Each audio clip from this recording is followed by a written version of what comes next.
Selamat sore Pak Ketua, selamat sore Pak Asep, selamat sore Mas dan Bapak-Bapak yang di depan.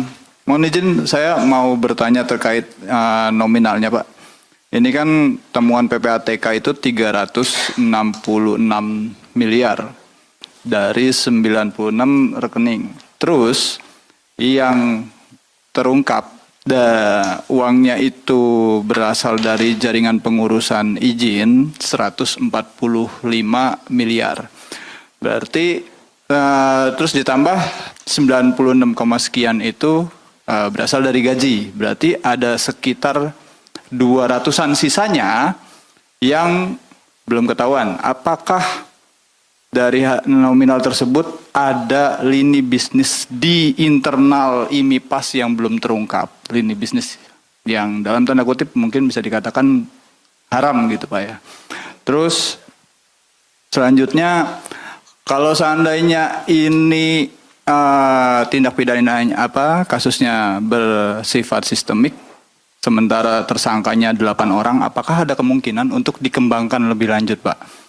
Terus daerah mana saja yang jadi kantung terbanyak pemasukan setoran dari pengurusan imigrasi? Begitu penerimaan yang terus pertanyaan selanjutnya, penerimaan yang didapat oleh SK itu tembusnya kapan Pak? Apakah ketika SK ini menjabat sebagai Dirjen atau setelah dia naik jadi wamen masih menerima? Terus yang terakhir ada istilah malaikat, vokalis, backing vokal, koreografer dan sebagainya. Itu yang ditutupin siapa sih Pak? Sosoknya siapa saja di antara malaikat dan kawan-kawan itu? Apakah ada sosok yang di atasnya malaikat mungkin? Dan sebagainya. Mungkin bisa dijabarkan lebih jauh. Mohon izin Bapak. Terima kasih. Baik, terima kasih Mas Bayu. Pertanyaannya sangat lengkap ya. Ada 5 poin kami catat semuanya. Kita ke sisi tengah, silakan.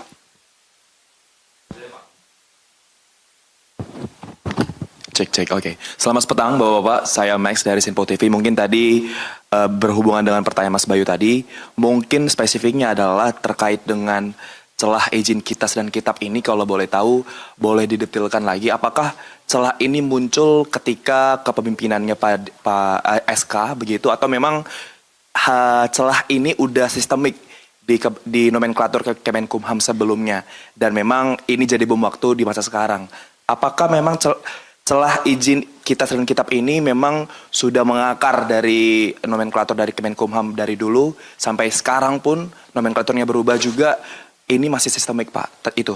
Dan juga mungkin tadi menyambung pertanyaan Mas Bayu tadi terkait dengan inisial SK, itu kan 100 juta per minggu.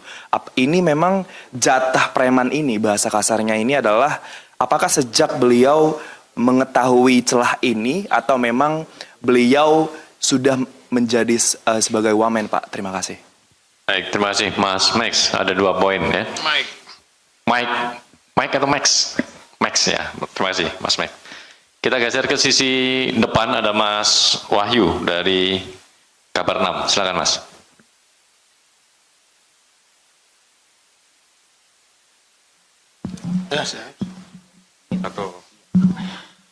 Assalamualaikum warahmatullahi wabarakatuh. Izin Ketua, saya Wahyu dari kabar6.com. Saya tadi menyambung dari pertanyaan kawan tadi.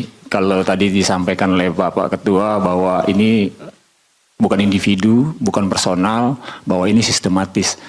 Dan pelaku atau wamen ini menjadi tersangka ini sebenarnya penyidikannya itu atau pemantauannya sejak menjadi dirjen di Kementerian Hukum dan HAM.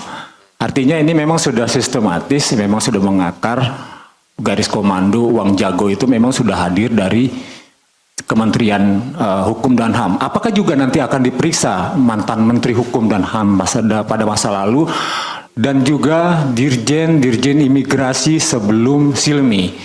Ini sepertinya memang sudah mengakar. Kedua, pertanyaan saya ini terkait apakah KPK juga akan melakukan penyisiran pemeriksaan di imigrasi seperti Jakarta Selatan ataupun yang di bandara, dan juga apakah KPK juga akan bekerja sama dengan Kementerian Tenaga Kerja misalnya dan Polda Bali. Seperti yang diketahui bahwa di Bali itu ada yang namanya Kampung Rusia. Dan Silmi ini memang pemain kripto. Dia banyak menukarkan dari sana permainannya. Itu yang informasi yang saya dapatkan. Itu saja yang saya pertanyaan dari kabar6.com. Terima kasih. Terima kasih Mas Wahyu. Tidak hanya pertanyaan tapi juga informasi yang tentunya jadi pengayaan bagi kami. Pak Ketua mungkin bisa. Ya, silakan. Oke, baik. Nanti sebagian besar akan dijawab oleh Pak Asep, Deputi Penindakan, atau Pak Taufik ya. Saya hanya rangkuman saja dari beberapa hal ini. Jadi kalau kita cerita tentang imigrasi ini kan bukan hanya soal izin tinggal saja. Izin tinggal itu kan juga pelaksanaan di Direktorat Izin Tinggal pun juga macam-macam, banyak kegiatannya. Termasuk juga yang tadi disampaikan sama Mas Wahyu, ya, ada overstay, ya, ada yang kemudian statusnya nggak jelas kegiatannya, ya visanya turis, kunjungan, tapi kemudian melakukan aktivitas macam-macam ya, baik itu abu-abu atau aktivitas yang terang benderang dan sebagainya. Jadi banyak hal sebenarnya yang sudah dilakukan gitu. Nah kemudian dari proses yang tadi saya sudah jelaskan terkait masalah nilai gitu ya, tentu kami membatasi yang pertama adalah dari yang sudah dilakukan atau yang sudah kami dapatkan dari laporan hasil analisis itu. Jadi sementara kami berangkatnya dari itu dulu. Kalau nggak ada ya juga tentu kan nggak mungkin kemudian merambah. Tapi kalau dari hasil pemeriksaan dari BAP ada informasi, ada keterangan, ada tambahan, bahkan mungkin nanti pada saat kegiatan upaya paksa yang lainnya kita dapatkan dokumen tambahan, ya itu juga pasti akan kita lakukan. Gitu. Jadi ini kan baru terhadap yang beberapa orang ya dengan nilai 145. Nah, bagaimana dengan sisanya? Gitu, karena pasti masih ada beberapa. Nah, mungkin tidak menutup kemungkinan juga itu mungkin terjadi di tempat yang lain, gitu, kanim-kanim yang lain. Gitu, karena saya juga dapat informasi ya ada yang mempermudah gitu, ada yang mempersulit gitu. Jadi ya, bukan hanya sekedar mempersulit, mempermudah, mempercepat itu juga ada angkanya, gitu. Jadi kalau misalkan orangnya buru-buru mau masuk karena sesuatu dan lain hal, mempercepat, mempermudah pun, karena tadi Pak Taufik menjelaskan ada sebenarnya batas waktunya adalah lengkap maksimal 3-7 hari, gitu. Proses pengurusan izin tinggal sementara, gitu. Tapi kalau mau misalkan durasi kilat khusus mungkin juga ada juga, gitu. Ya, jadi tambahnya seperti itu. Kemudian yang tadi kode-kode apa segala macam, ya itu sudah berdasarkan hasil keterangan, gitu. Tentu dalam proses konfes tidak mungkin kita sebutkan, gitu. Tapi itu sudah terkonfirmasi, ya pihak-pihak yang kemudian diberikan kode-kode tersebut dan mereka-mereka itu yang sementara saat ini ada di sini dari 8 orang itu. Kemudian bahasa mencela sistemik, ya dari lama celah ada segala macam gitu ya. Jadi kita melihatnya, kenapa saya bilang ini bukan individual, bukan personal, tapi sudah bagian daripada kelompok gitu. Karena melihatnya ini kan alurnya dari top down, kemudian proses pengumpulannya dari bottom up, setorannya itu. Jadi kan tidak mungkin satu orang maksudnya itu melakukan semua pekerjaan itu. Jadi ada semacam pembagian pekerjaan, gitu. Ada yang memerintah, ada yang menjalankan, ada yang mengumpulkan, dan ada yang membagikan, gitu. Nah, sebagai informasi bahwa kita berangkat untuk pelaksanaan penyelidikan tertutup itu dari awalnya adalah dari proses kita membuktikannya dari mobile banking, gitu. Dari m-bankingnya itulah kemudian terungkap ini sana segala macam, bahwa digunakan untuk menampung, kemudian dia tarik, dan tarik itulah kemudian dia serahkan atau dilaporkan atau untuk yang kode-kode inisial tadi, gitu. Kemudian tadi sifatnya masukan, ya diperiksa apa segala macam, ya nanti itu Asep sama Pak Taufik lah nanti akan menjelaskan secara detail. Saya saya kira itu tuh sebagai jawaban singkat dari saya. Pak Asep silakan. Atau nanti tambahan Pak Taufik juga silakan. Baik, terima kasih Pak Ketua. Bismillahirrahmanirrahim. Assalamualaikum warahmatullahi wabarakatuh. Selamat sore rekan-rekan. Padahal sebetulnya sudah enggak sore. Mulai dari sore kemarin sampai sore hari ini. Sore gitu harusnya. Enggak pulang-pulang. Anda pulang tadi pagi, saya 4:30 di sini, tinggal berapa orang. Baik, izin menambahkan apa yang disampaikan oleh Bapak Ketua tadi terkait dengan masalah dari Mas Bayu nih.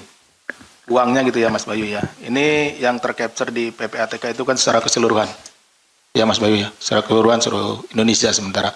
Nah kita baru masuk dari titiknya yang ada di Jakarta Barat ya. Jadi yang kita temukan tadi kan ada 145 gitu kan dan lain-lain. Jadi nanti untuk selebihnya ditunggu ya Mas ya. Nah gitu ya. Jadi ini nyambung juga dengan pertanyaannya Mas Wahyu nih. Kabar 6. Alhamdulillah nanyanya cuma 3 Mas. Saya udah enggak 6 gitu. Jadi nanti tentu kalau ditemukan kita akan kembangkan kembali penanganan perkaranya karena ini kan disusuri satu-satu tadi kan pakai nomini dan lain-lain ya. Jadi harus benar-benar disusuri yang nomini ini atas nama siapa sebenarnya pemiliknya gitu. Karena pasti kalau kita hanya lihat namanya atau alamatnya kan dia gitu. Tapi ketika digunakan tercapture sama CCTV yang menggunakan siapa kan gitu seperti itu. Ya, contohnya. Kemudian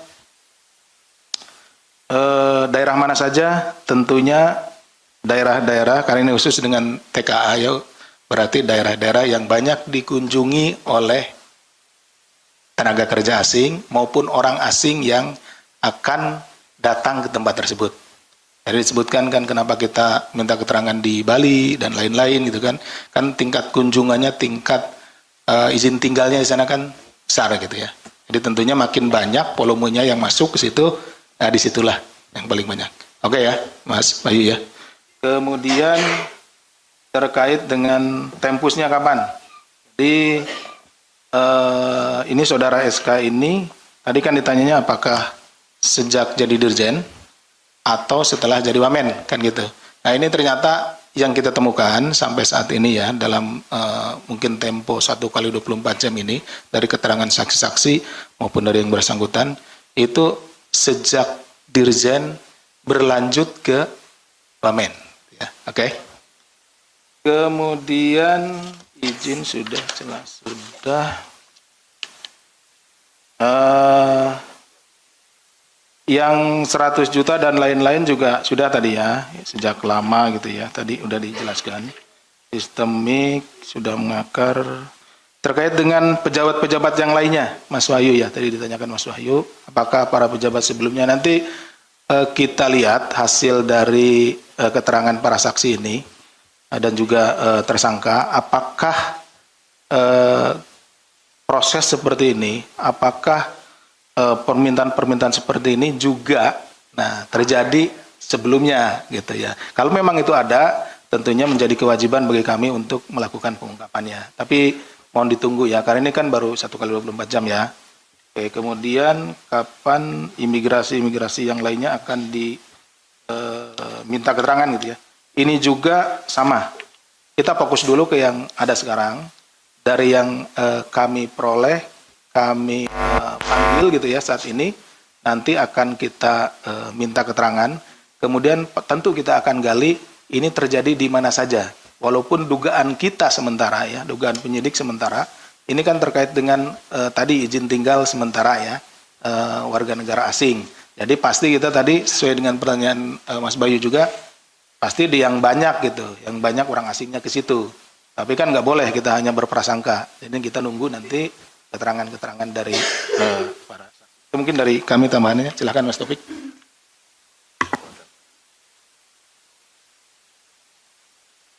Waalaikumsalam. Terima kasih Pak Putih, yang terhormat Pak Ketua, Mas Jubir.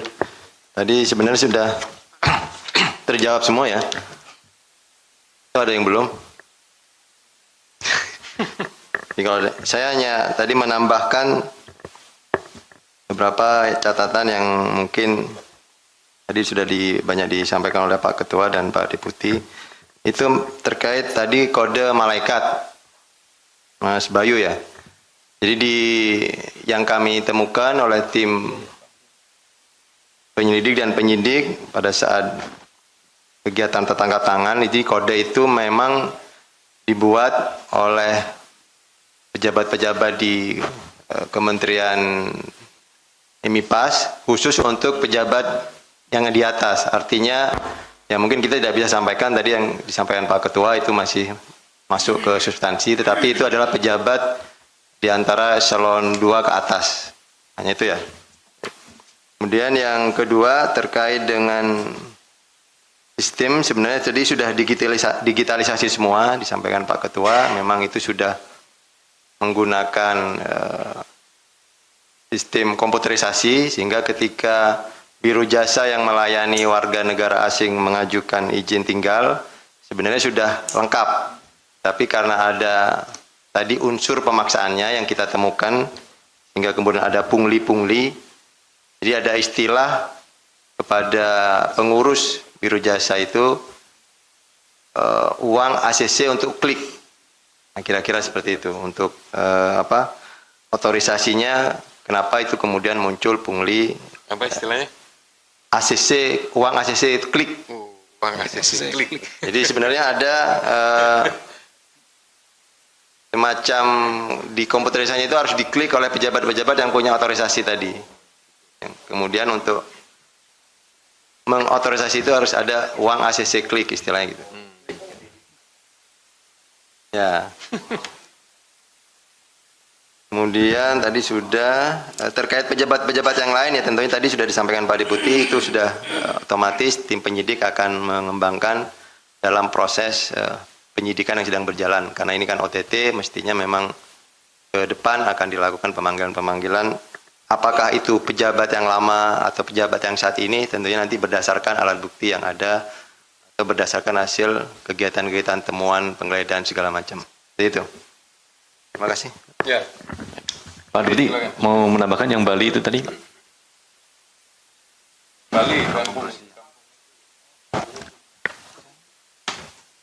Bali tadi. Yang kerjasama dengan Kampung Rusia di Bali. Saya kira ada ke Rusia gitu. Saya tadi agak terheran-heran. Ya. Siap. Apa aja? Jadi Mas Wahyu itu biasanya kan ini. Jadi dinamai itu karena orang banyak tinggal di situ. Ya, jadi maksudnya kalau dari luar negeri misalkan dari Rusia banyak yang tinggal di situ, lalu dinamakan Kampung Rusia. Kalau itunya bermacam-macam, maksudnya ada yang ke sana itu untuk turis, ada juga yang untuk bekerja gitu ya. Kemudian kita juga kan mengenal ada kampung yang lainnya, misalkan kampung Arab, kampung Cina dan lain-lain. Itu karena banyaknya populasi masyarakat dari luar negeri itu. Seperti itu mungkin kira-kira. Ya mungkin saya tambahkan dikit ya. Karena di KPK ada kedeputian pencegahan dan ada kedeputian Korsup. Korsup itu lebih mitra kerjanya adalah pihak pemerintah daerah, provinsi, kabupaten, dan kota. Nanti akan saya sampaikan atau saya perintahkan supaya mereka berkoordinasi untuk mendalami itu. Dan jika memungkinkan melakukan tata kelola yang baik dan bisa memberikan kontribusi yang positif kepada Kementerian IMIPAS. Termasuk juga kedeputian pencegahan, juga saya minta untuk segera berkoordinasi. Ya, pastinya agak kejeda ya, karena ini proses penindakan kan sedang masuk. Mungkin pasca itu nanti akan kita lakukan, kami lakukan upaya-upaya dari sisi pencegahan. Memastikan, apa sih itu sebutan istilah Kampung Rusia, apa segala macam. Seharusnya pertanyaan itu ya ditanyakannya ke Kementerian IMIPAS atau ke pemerintah Provinsi Bali.